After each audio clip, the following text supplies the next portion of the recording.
नमः शिवाय। प्रिय भक्तजनों, आज माघ मास की गुप्त नवरात्रि का तीसरा दिन है। आज माँ त्रिपुर सुंदरी और माँ चंद्रघंटा की पूजा की जाती है। आइए आज आप सुनिए माँ त्रिपुर सुंदरी की पौराणिक कथा। पौराणिक कथा के अनुसार एक बार जब भगवान शिव के तीसरे नेत्र से कामदेव भस्म हो गए, तब माता गौरी ने उस भस्म को एकत्रित करके एक पुतला बनाया। उन्होंने भगवान आशुतोष से कहा, हे स्वामी, इस पुतले में प्राण प्रतिष्ठा कर दीजिए, क्योंकि गणपति जी के लिए कोई सखा नहीं है। यह उनका साथी बनेगा और उनके साथ क्रीड़ा करेगा। माता जगदम्बा की विनती पर योगेश्वर भगवान महाकाल ने उस पुतले में प्राण प्रतिष्ठा कर दी, लेकिन शिवजी के क्रोध से भस्म होने के कारण उस भस्म में तमोगुण के परमाणु थे। वह पुतला मनुष्य रूप धारण करके जीवित हो गया, किंतु तमोगुण के प्रभाव से वह असुर बन गया। इस भस्म के पुतले में जो जीव आया वह मां लक्ष्मी का माणिक्य शेखर नामक का सेवक था। घटना कुछ इस प्रकार हुई। एक समय गंगा तट पर माता लक्ष्मी तपस्या कर रही थी। उन्होंने नेत्र बंद करके माता त्रिपुर सुंदरी का ध्यान किया। उन्होंने अपने सेवक माणिक्य शेखर से कहा, मेरी तपस्या में कोई विघ्न नहीं पड़ना चाहिए, तुम सावधानी से मेरी रक्षा करना। ऐसा कहकर लक्ष्मी जी ध्यान मग्न हो गई। माणिक्य शेखर पहरा देता रहा। उसी समय एक रमणी अलकनंदा नदी में स्नान करने आई। गोता लगाते समय उसका पैर फिसल गया और वह डूबने लगी। उसने सहायता के लिए चीख पुकार की। उसकी पुकार सुनकर माणिक्य शेखर दौड़ा और उस रमणी के प्राण बचा लिए। उस रमणी के सुंदर यौवन को देखकर माणिक्य शेखर के हृदय में काम भाव जागृत हुआ। इस अनुचित व्यवहार को देखकर वह रमणी घोर पुकार करती हुई माता लक्ष्मी की शरण में गई। इस वृत्तांत को जानकर माता लक्ष्मी ने माणिक्य शेखर को दैत्य बन जाने का श्राप दिया। इसके बाद उसकी आत्मा उस पुतले में प्रवेश कर गई और वह असुर बन गया। कुछ दिनों बाद उसमें असुर भाव प्रकट होने लगा। उसने गणेश जी का अपमान किया और कार्तिकेय जी के साथ युद्ध किया। अंततः धन, वैभव, बल और शक्ति प्राप्त करने के लिए उसने गंगा तट पर 10,000 वर्ष तक तप किया। तब से प्रसन्न होकर भगवान शंकर उसके सामने प्रकट हुए। उसने अमरत्व का वर मांगा, किंतु भगवान उसे अमर नहीं कर सके। निराश होकर वह पुनः तप करने चला गया। इस बार उसने 1,00,000 वर्ष तक तप किया। इससे संतुष्ट होकर भगवान आशुतोष ने उसे त्रिलोक पर शासन करने और देव, दानव, मानव आदि पर विजय प्राप्त करने का वरदान दिया। लेकिन ब्रह्मा आदि देव को अधीन नहीं किया और अमरत्व भी नहीं दिया। वह दैत्य संतुष्ट नहीं हुआ और पुनः तपस्या में लीन हो गया। इस बार उसने 2 करोड़ वर्ष तक घोर तप किया। उसके तप से इंद्र आदि देवताओं के सिंहासन हिलने लगे और पृथ्वी पर प्रलय सा मच गया। संपूर्ण ब्रह्मांड की व्यवस्था नष्ट होती देख भगवान शिव ने उस दैत्य को वरदान दिया कि वह देवगण, नव मानव, वृक्ष, प्राणी, पर्वत, मृग, सर्प, पक्षी, किरीट, पतंग आदि यज्ञ, गंधर्व, विद्याधर, ब्रह्मा, विष्णु, महेश तथा प्रचलित अस्त्र शस्त्र से मृत्यु न प्राप्त करेगा। इस वरदान की मदद में आकर उस दैत्य ने स्वयं को अमर समझ लिया और देवताओं को त्रास देने लगा। उसने इंद्र आदि सभी लोगों पर आधिपत्य प्राप्त कर लिया। एक समय उसने त्रिदेव ब्रह्मा, विष्णु, महेश के लोगों पर विजय प्राप्त करने की इच्छा से उनके धाम की ओर चढ़ाई की।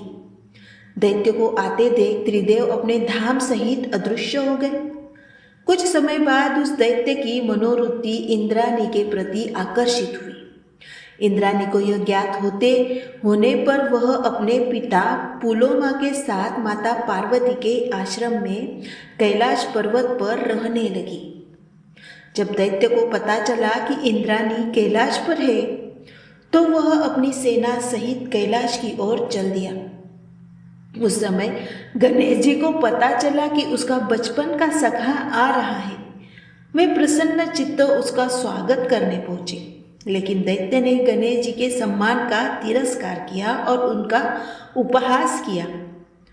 उनसे कहा, जाओ अपने पिता शंकर से कहो कि इंद्राणी को लेकर मेरी शरण में आ जाए। इस अपमानजनक बात को सुनकर श्री गणेश क्रोधित हो गए और दोनों में द्वंद्व युद्ध आरंभ हो गया। दैत्य के इस आचरण पर भगवान महाकाल क्रोधित हो गए और त्रिशूल लेकर उसकी ओर दौड़े। तब भगवती पार्वती ने उन्हें रोका और कहा, हे स्वामी, यह दैत्य आपके वरदान से इतना बलवान हुआ है, इसकी मृत्यु आपके हाथों से नहीं हो सकती। इसके बाद माता जगदम्बा ने त्रिशूल उठाया और उसे भंड नाम से संबोधित करते हुए कहा, यदि तू मेरु पर्वत के कैलाश शिखर पर आएगा तो तेरे सिर के 100 टुकड़े हो जाएंगे। उसी दिन से उसका नाम भंडासुर पड़ गया। भंडासुर ने 10 दिशाओं की पालकी वाहक बनाया। शक्ति के पराक्रम से उसने 100 ब्राह्मणों पर अधिकार कर लिया। तारकासुर नामक एक दैत्य ने अपनी पुत्री का विवाह भंडासुर से किया और 5 ब्राह्मण दान में दिए। इस प्रकार भंडासुर 105 ब्राह्मणों का शासक बन गया और देवताओं पर घोर अत्याचार करने लगा। इसके बाद देवताओं ने मंत्रणा की त्रिपुर सुंदरी भगवती का महायज्ञ प्रारंभ किया। शिव, विष्णु आदि समस्त देवता यज्ञ में उपस्थित हुए। विधि पूर्वक किए गए इस यज्ञ की पूर्णाहुति देवगुरु बृहस्पति ने दी। यज्ञ की पूर्णाहुति से एक विशाल ज्वाला प्रकट हुई और उससे भगवती त्रिपुर सुंदरी का प्रादुर्भाव हुआ। देवी ने नारद जी को शांति दूत बनाकर भेजा, किंतु भंडासुर नहीं माना और माता जगदम्बा ने से युद्ध करने को तैयार हो गए। इसके बाद माँ भवानी ने उसका रणभूमि में घोर संग्राम हुआ। अंततः भगवती के हाथों मोक्ष प्राप्त करके वह अपने धाम को चला गया। भंडासुर के मोक्ष प्राप्त करने के बाद इंद्र आदि देवता शोभायमान होने लगे। यह देवी त्रिपुर सुंदरी भुक्ति मुक्ति प्रदायिनी है। इनके अन्य नाम है शोषी, ललिता, लीलावती, लीलामयी, राजराजेश्वरी। इनकी 4 भुजाएं और 3 नेत्र हैं। सदाशिव पर स्थित कमल के आसन पर विराजमान है। चारों हाथों में पाश, अंकुश, धनुष और बाण सुशोभित है। यह देवी सौम्य है। जो मनुष्य इनका आश्रय पाता है उनमें और देवताओं में कोई अंतर नहीं माना जाता। इन्हें पंचवक्स्रा, 5 मुखों वाली भी कहा जाता है। 4 दिशाओं में 4 और 1 ऊपर। प्रिय भक्तजनों, भगवान शिव की नाभि कमल पर बैठी त्रिपुर सुंदरी देवी की सच्चे मन से आराधना करने से भी सभी भक्तों की मनोकामनाएं पूर्ण हो जाती है। तो प्रेम से बोलिए, माँ त्रिपुर सुंदरी की जय। माँ चंद्रघंटा की कथा। अब आप सुनिए माँ चंद्रघंटा की कथा। इस कथा को बड़ी श्रद्धा और प्रसन्न चित्त से सुनिए। अपनी कठोर तपस्या से भगवान शिव को पुनः प्राप्त करने के बाद देवी पार्वती राजा हिमवान के महल में लाई। राजा हिमवान और माता मैनावती अपनी बेटी के तप में सफल देखकर बहुत प्रसन्न हुए। शिव पार्वती विवाह का दिन आ गया। सभी देवता इस बात से बहुत प्रसन्न थे कि उनका भगवान विवाह कर रहे हैं। भगवान शिव के सभी गण बारात लेकर राजा हिमवान के महल पहुंचे। भोलेनाथ है, उनका नाम ही शिव है। जो शुभता को धारण करते हैं उन्हें बाहरी दिखावे और औपचारिकता की क्या परवाह। वे जैसे थे वैसे ही विवाह के लिए आगे बढ़े। वासुकी और तक्षक जैसे भयानक सांप उनकी माला, कंगन, कमरबंद और बालियां बने हुए थे। उनके बाल उलझे हुए थे। शरीर स्मशान की राख से ढका था। उन्होंने अपने पांचों मुख प्रकट कर रखे थे। वे प्रभावशाली, उग्र और तीव्र दिख रहे थे। बारात में राजसी घोड़े पर सवार होने के बजाय वे बैल पर सवार होकर आए। मैना देवी माता पार्वती की माँ अपने दामाद को देखने की प्रतीक्षा में थी, जिनके लिए उनकी बेटी ने इतनी कठोर तपस्या की थी। भगवान शिव के प्रकट होते ही मैना देवी हैरान और निराश हो गई। उनका रूप न केवल आरुचिकर था, बल्कि वे अत्यंत अनियंत्रित और विचित्र प्राणियों से घिरे हुए थे। भूत, प्रेत और पिशाच बम बम बोले के नारे लगा रहे थे। गण इतने उत्साहित थे कि मर्यादा के लिए कोई स्थान नहीं बचा था।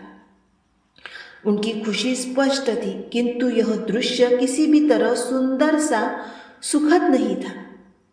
इस तथ्य को पचा न पाने के कारण कि उनकी शाही कोमल बेटी अब ऐसे आतंक स्वभाव वाले व्यक्ति और प्राणियों के बीच रहेगी, मैना देवी बेहोश हो गई। देवी पार्वती ने शिव तत्व को गहराई से आत्मसात कर लिया था। वे ब्रह्मचारिणी रूप में सप्त ऋषियों को शैव सिद्धांत की गुरु भी बनी थी। फिर भी माँ के रूप में उन्होंने मैना देवी की दुर्दशा समझी। भोलेनाथ को शांत होने और विवाह के लिए सुखद रूप धारण करने के लिए मनाने हेतु देवी पार्वती ने स्वयं क्षण भर के लिए उग्र रूप धारण किया। उनके 10 हाथों में विभिन्न हथियार थे और मुकुट पर घंटी के आकार का चंद्रमा था। देवी के इस रूप को चंद्रघंटा कहा जाता है। माँ के इस उग्र और तेजस्वी रूप ने भगवान शिव के रौद्र रूप को शांत किया और उनकी उपद्रवी गणों को वश में किया। चंद्रघंटा के रूप को देखकर माँ ने शिव से सौम्य रूप धारण करने का आग्रह किया, जिस पर वे तुरंत सहमत हो गए। उनके अनुरोध पर शिवजी ने भयानक रूप त्याग दिया और भगवान विष्णु ने उन्हें सबसे आकर्षक दूल्हे के रूप में सजाया। इस रूप में शिव को चंद्रशेखर या सुंदरेश्वर कहा जाता है। देवी पार्वती ने शिवजी के प्रति प्रेम दिखाने के लिए, जिनकी जटाओं पर हमेशा अर्धचंद्र रहता है, अपने मस्तक पर भी अर्ध चंद्र सजाया। भव्य विवाह के बाद देवी पार्वती एक शालीन नव दुल्हन के रूप में भगवान शिव के साथ कैलाश चली गई। भगवान शिव अभी भी ध्यान में डूबे रहते थे। देवी पार्वती रोज उनकी गुफा साफ करती और उनकी सभी व्यवस्थाओं का प्यार से ध्यान रखती। धीरे धीरे देवी ने कैलाश में अपना नया घर बसाया। इस बीच तारकासुर जैन था। अब जब शिव और उनकी शक्ति एकजुट हो गए तो उसने नवविवाहित जीवन में सौहार्द बिगाड़ने के लिए दुष्ट चमगादड़ राक्षस जटुकासुर को भेजा। जब भगवान शिव घोर तप में लीन थे और माँ पार्वती घरेलू कार्यों में व्यस्त थी, तब जटुकासुर अपनी चमगादड़ सेना सहित कैलाश पहुंचा। उसकी सेना ने पंखों से आकाश को ढक लिया और माँ के नव सजाए घर को उजाड़ना शुरू कर दिया। एक संकोचित दुल्हन होने के बावजूद माँ पार्वती ने शक्तिशाली नंदी की मदद लेने का फैसला किया, किंतु नंदी कहीं नहीं मिले। भगवान शिव के अन्य गणों ने जटुकासुर से हार का सामना किया। तब माँ पार्वती स्वयं शिव जी के पास गई और स्थिति से बाहर निकलने का मार्गदर्शन मांगा। लेकिन अपने तप से विचलित न होते हुए भगवान शिव ने उन्हें भीतर से सशक्त बनने का निर्णय लिया। तभी पार्वती को जटुकासुर से स्वतंत्र रूप से लड़ने की प्रेरणा मिली। वे गुफा से बाहर निकली। आकाश चमगादड़ों के पंखों से अंधेरा था, जिन्होंने चंद्रदेव से प्रार्थना की कि युद्ध क्षेत्र को रोशन करने के लिए उनके मस्तक पर विराजमान हो। युद्ध क्षेत्र में हिमालय के भेड़ियों का झुंड सहायता के लिए दौड़ा। देवी को पता चला कि जटुकासुर आकाश में चमगादड़ों द्वारा सक्रिय है। तब उन्होंने एक विशाल घंटा लिया और इतना जोर से बजाया कि चमगादड़ भाग गए और आकाश साफ हो गया। जैसे ही भेड़ियों में से एक ने जटुकासुर को पकड़ा, देवी ने उनके सिर पर घंटे से प्रहार किया और वह एक झटके में ही मर गया। माथे पर चंद्र और हाथ में घंटा लिए इस रूप को ब्रह्मदेव ने देवी चंद्रघंटा के नाम से महिमा मंडित किया। सर्वमंगल मांगल्ये शिवे सर्वार्थ साधिके शरण्ये त्र्यंबके गौरी नारायणी नमोस्तुते। प्रिय भक्तजनों, यह कथा इस बात का प्रतीक है कि अपने अंदर की शक्ति को पहचानने के लिए हमें देवी की प्रेरणा की आवश्यकता है। जैसे कि भगवान शिव ने बाद में मां पार्वती को बताया, चंद्रघंटा रूप में युद्ध उनके पास मौजूद अपार शक्ति का एहसास कराने के लिए था। घंटे के आकार का अर्धचंद्र मस्तक पर सुशोभित सुनहरे रंग वाली 10 भुजाओं वाली सुनहरे सिंह पर सवार 8 कोमल हाथों में त्रिशूल, गदा, तीर, धनुष, तलवार, कमल, घंटी, रुद्राक्ष माला और कमंडलू, एक हाथ अभय मुद्रा में, नारंगी वस्त्र धारण किए हुए, सिंह या बाघ पर सवार, बहादुरी और ताकत का प्रतीक। जय मां चंद्रघंटा। प्रेम से बोलिए मां चंद्रघंटा की जय। ओम नमः शिवाय। माता पार्वती की पुत्री मनसा की कथा। भगवान शिव ने शिव की मानस पुत्री होने के बावजूद मनसा देवी की पूजा शिव परिवार की तरह नहीं हो रही थी, जबकि उनके परिवार के ही माता पार्वती, गणेश जी, कार्तिकेय भगवान, भैरव, नंदी आदि की पूजा हो रही थी। इस कारण मनसा देवी असंतुष्ट रहती थी। इस समस्या को लेकर वे भगवान शिव के पास गए। उनकी शिकायत सुनकर शिवजी ने कहा, हे पुत्री मनसा, पृथ्वी पर चंपापुरी में एक सौदागर चंद्रधर मेरा विख्यात एवं कट्टर भक्त है। सर्वप्रथम उसी सौदागर से तुम पूजा लो। अगर वह तुम्हें पूजा दे देगा तो तुम्हारी पूजा इस पृथ्वी पर शिव परिवार की तरह होने लगेगी। मनसा देवी चंपापुरी के चंद्रधर के पास प्रकट हुई और उस सौदागर से अपनी पूजा मांगी, लेकिन चंद्रधर ने उसकी पूजा करने के बजाय उनकी अवहेलना कर दी। परिणाम स्वरूप सौदागर के 6 पुत्रों को मनसा देवी ने हठी सौदागर ने भगवान विश्वकर्मा का आह्वान कर लोहे का एक ऐसा अद्भुत भवन बनवाया जिसमें सुरक्षा को लेकर कोई छेद न छूटे। इस बात का पता चलते ही मनसा देवी ने कारीगरों को बुलाकर एक छोटी सी सुराख मकान की दीवार में छोड़ देने पर राजी कर लिया, जिसे आसानी से देखा नहीं जा सकता था। बाला लखींदर का विवाह नवगछिया के पास उज्जैनी गांव के बासु सौदागर की पुत्री बेहुला से हुआ। लोहे के भवन में बाला लखींदर अपनी नवविवाहिता पत्नी बेहुला के साथ सुहाग रात में शयन कक्ष में था।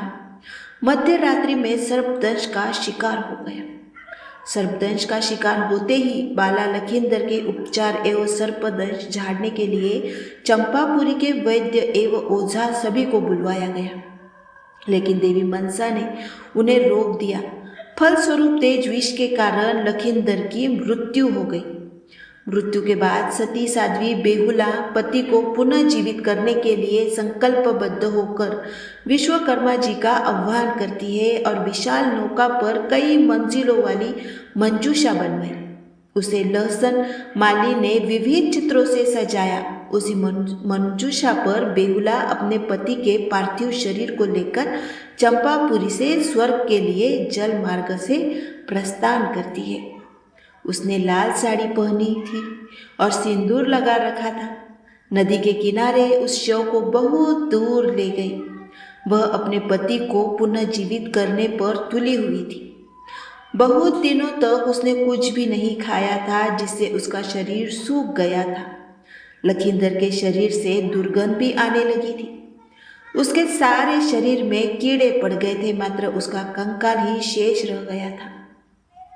बेहुला नाव को किनारे की ओर ले चली। उसने वहां पर एक धोबिन के मुख से तेज टपकता हुआ देखा। बेहुला ने कठोर तप को देखकर मनसा देवी ने ही उस धोबिन को वहां भेजा था। उस धोबिन ने बेहुला से कहा, हे पुत्री, तुम मेरे साथ देवलोक में चलकर अपने नृत्य से महादेव तथा सभी देवताओं को प्रसन्न करो, तो तुम्हारा पति पुनः जीवित हो जाएगा। बेहुला ने उसकी सलाह मानी और वह उसके साथ चल पड़ी। पति की अस्थियां उसके वक्षस्थल से चिपकी थी। वह अपने पति की स्मृति से उन्मत्त होकर स्वर्ग की ओर चल पड़ी। रास्ते में जाते हुए बहुत सारी कठिनाइयां उसे झेलनी पड़ी।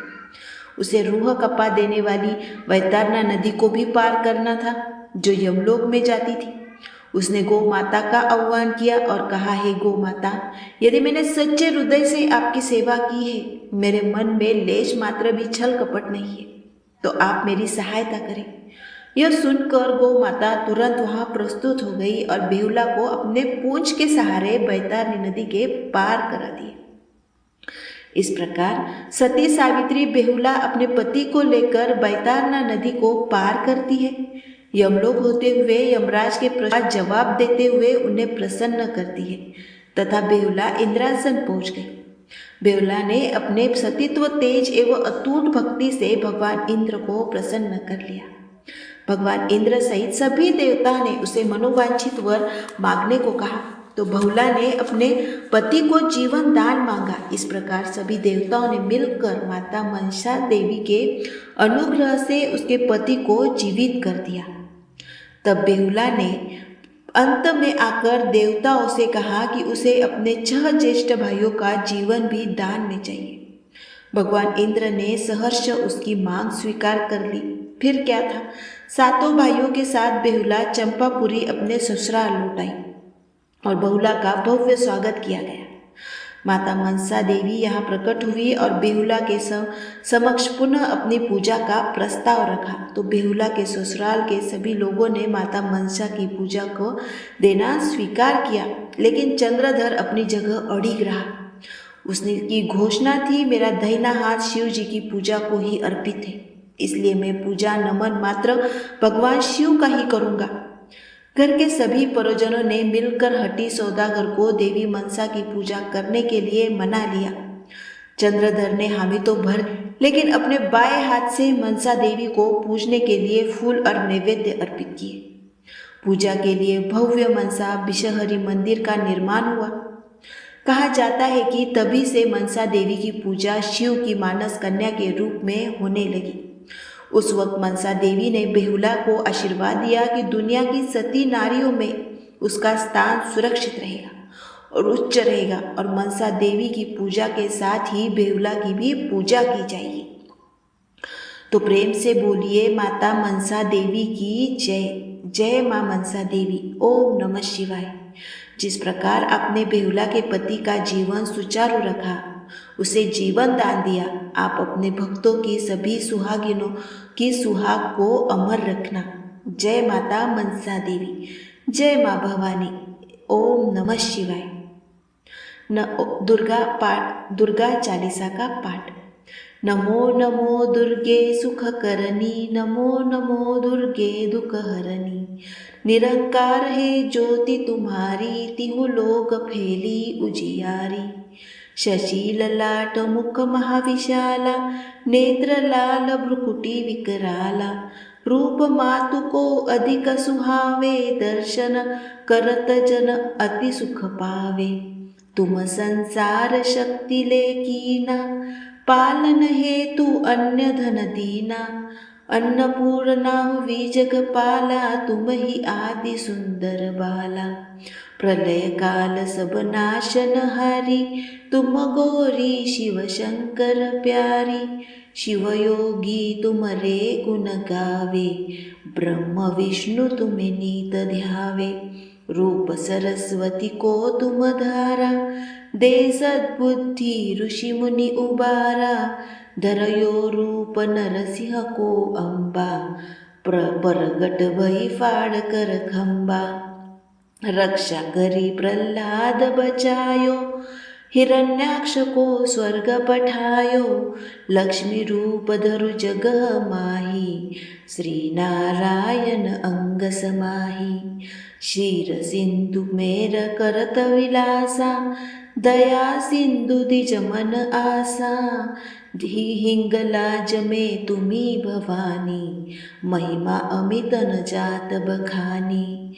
मातंगी अरुधुमावती माता, भुवनेश्वरी बगला सुखदाता, श्री भैरव तारा जगतारिणी, छिन्न भाल भव दुःख निवारिणी, केहरी वाहन सोख भवानी, लांगुर वीर चलत अगवानी, कर में छप्पर खडग विराजी, जागो देख काल डर भाजी, सोहे अस्त्र और त्रिशूला, जासे उठत शत्रु यशीला, नगर कोट में तुम्ही विराजत, हुवी लोक में डंका बाजत, शुंभ निशुंभ दानव तुम्हारे, रक्त बीज शंखनाद सहारे, महिषासुर रूप अति अभिमानी, जे अगभार मही अकुलानी, रूप कराल कालिका धारा,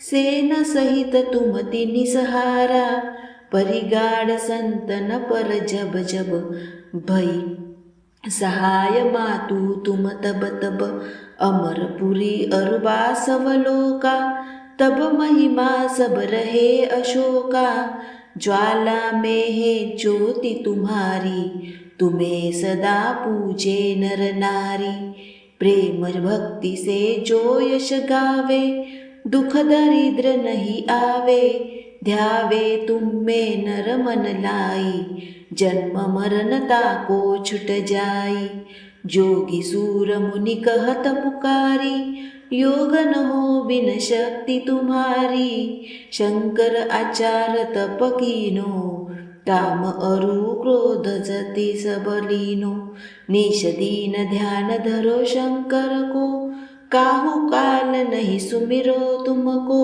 शक्ति रूप कामर मन पायो, शक्ति गई तब मन पछतायो, शरणागत हुई कीर्ति बखानी, जय जय जगदम्बा भवानी, भई प्रसन्न आदि जगदम्बा, दई शक्ति की न विलंबा, मोको मातु कष्ट अति गरो, तुम बिन कोन हरे दुख मेरो, आशा तृष्णा निपट सतावे, मोह मदा दुख सब बिन सावे, शत्रुनाश कीजिए महारानी, सुमिरो एक चित्त तुम्हें भवानी, करो कृपा हे मातु दयाला, रिद्धि सिद्धि देकर हूँ निहाला, जब लगी जइयो दया फल पाओ, रोयश में सदा सुनाऊं, दुर्गा चालीसा जो कोई गावे,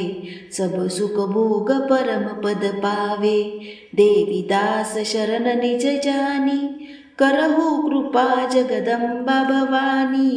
श्री दुर्गा चालीसा समाप्त होते ही प्रेम से बोलिए माँ अम्बे की जय। आप सभी भक्तजन को आज की ये कथा पसंद आए तो वीडियो को लाइक कीजिए, शेयर कीजिए, कमेंट में माता